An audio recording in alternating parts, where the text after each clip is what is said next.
Hey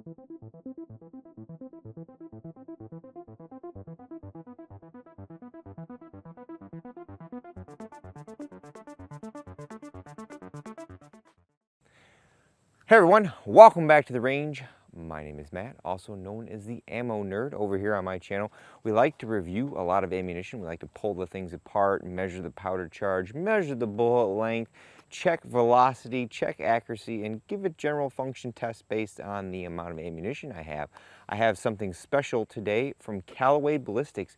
This is a 77 grain Sierra OTM, or more commonly known as Mark 262 Mod 0, because this does not have a cantilever on it. This is a very popular OTM that has very good terminal performance. In full transparency, Callaway Ballistics sent this over to us for an evaluation. Given that we only have 60 rounds, we're going to try to make this review rather brief. My normal workflow is at least 10 shots per barrel length to gather velocity, but since we only have 60 of these, we're going to take 5 shots out of our different barrel lengths. We have a 7.5 inch, 10.5 inch, 14.5 inch, 16, 20, and 22. It's about 75 to 80 degrees outside today. We will step back to about 100 and or 200 yards to check the accuracy of this load. For any of you that have been around for a while, you know how well Mark 262 Mod 0 and Mod 1 performs if we're driving them at fast enough velocity, so that's kind of why we're here. We've done the gel test in the past when Pine Valley Munitions was loading this, so I don't feel that we need to repeat the gel tests on this. We have our Pro Chrono Digital DLX as always. I think I'm going to try to condense these ammunition reviews into under 5 to 7 minutes. Normally you guys watch me shoot 10 rounds out of each of the barrel lengths and the banter back and forth, but maybe we just go through and do a voiceover and I give you the average after each barrel length, and then we give our accuracy like we do as always, and then we give our closing and send you on your merry way. If you guys like that idea, after you watch this video, leave me a comment below. If you don't like it, definitely leave me a comment as well so we can go back to the old format, but I figured we might as well change it up a little bit and see how this works out. We always start with our shortest barrel length, which is our 7.5 inch Palmetto State Armory pistol. We have our crappy Bushnell TRS 25 up top. We have a couple of add-ons from X2 Dev Group from Covenant Gun Works. We have the Jackal ambidextrous charging handle and their linear compensator, flash hider, all-in-one fancy muzzle brake. We did detect quite a bit of flash with the 7.5 inch from this load. We only got 4 shots to read from the chronograph. Our average of those 4 shots was 2,065 feet per second. Our extreme spread was 53 feet per second, and our standard deviation was 19. Now we move on to our 10.5 inch. This is my SBR, a Palmetto State Armory build.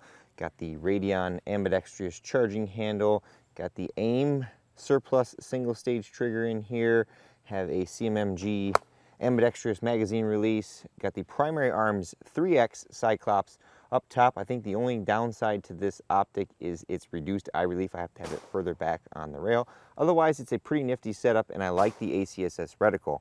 Of our 5 shots, we had an average of 2376 feet per second. We had an extreme spread of 41 feet per second and a standard deviation of 15. Onto our 14.5 inch. This is from Pro 2A Tactical. I picked up this upper as well as a 9x39 for some armor tests. Hopefully I get 2 in the future. Running this to see how well they do. So far the build quality on this has been right up there with everything else that I've checked out. I do note that I have somewhat of a weak ejection pattern on this. My brass is getting flung just on the table here. I'm going to swap to probably a heavier buffer, if not maybe an adjustable gas block. Maybe I am overgassed. I measured the port on this barrel at 81 thousandths. Anyways, our average for those 5 shots was 2618 feet per second. Our extreme spread was 75 feet per second, and our standard deviation climbed a little bit at 28 feet per second. Now onto our 16 inch. This is another Palmetto State Armory build. We've got our X2 Dev Group muzzle brake, flash hider, and their Jackal charging handle. We have a 1X Primary Arms Cyclops up there with the ACSS reticle. This is a Gen 2 model. I love the much larger reticle that this particular model has. We had 5 shots in this string. Our average was 2670 feet per second. Our extreme spread was 52, and our standard deviation dropped back down to 19 feet per second. Onto our 20-inch. This is from Palmetto State Armory again. I buy a lot of stuff from them. This is the FN double chrome lined 1-in-7 twist upper. Very nice upper so far. We got 5 shots on this string. Our average was 27.37 feet per second. Extreme spread was 53, and our standard deviation was 22. Hovering right there, not in the 20s. Not too bad if I do say so myself.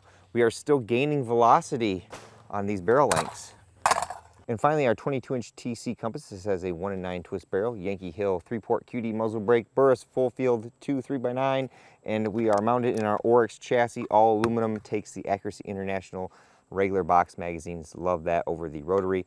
Our average for the 5 shots was 27.31 feet per second. Our extreme spread was 45 feet per second, and our standard deviation was 20 feet per second.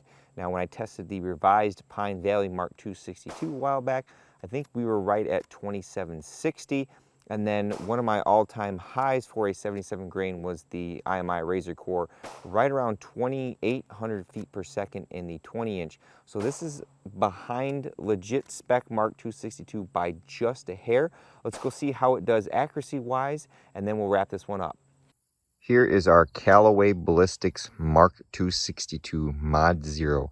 100 yards, minimal to no wind, 80 degrees outside and sunny today, from the 22-inch TC compass with our JK Armament rifle kit on there, and a new first focal plane primary arm Silverline 4 to 16 power. Our best group 0.801 inches. Our worst group 1.504. I might have pulled one of those a little bit. This one was equally impressive at 0.850. I had 2 of those guys almost right on top of each other. I'd say it's pretty darn good for that particular loading. With the velocity that we're getting very good velocity out of that particular load. I'd say this Mark 262 Mod 0 clone performed fairly well. We're getting velocities very close to what we saw when we had our Pine Valley munitions, I think the second revision from them, and a little shy from our full 5.56 potential, but for a remanufactured case, new loading, I would say this performed really well. Accuracy was more than acceptable for my skill set. Again, I'm using a 1-in-9 twist barrel, 22-inch, so you potentially could see better accuracy using faster twist rates, such as 1-in-8 or 1-in-7. Those really shine with our longer, heavy for caliber loads, such as this particular bullet. But I can't complain about the results that I got. I would like to see maybe if Callaway Ballistics would load the 75 grain Spirit Gold Dot at 5.56 pressures like Pine Valley used to do, because that would fill a good part of our market for a very viable self-defense load. And that's all I have for you folks. At the end of all my videos, I take a moment to thank all those who help make these possible.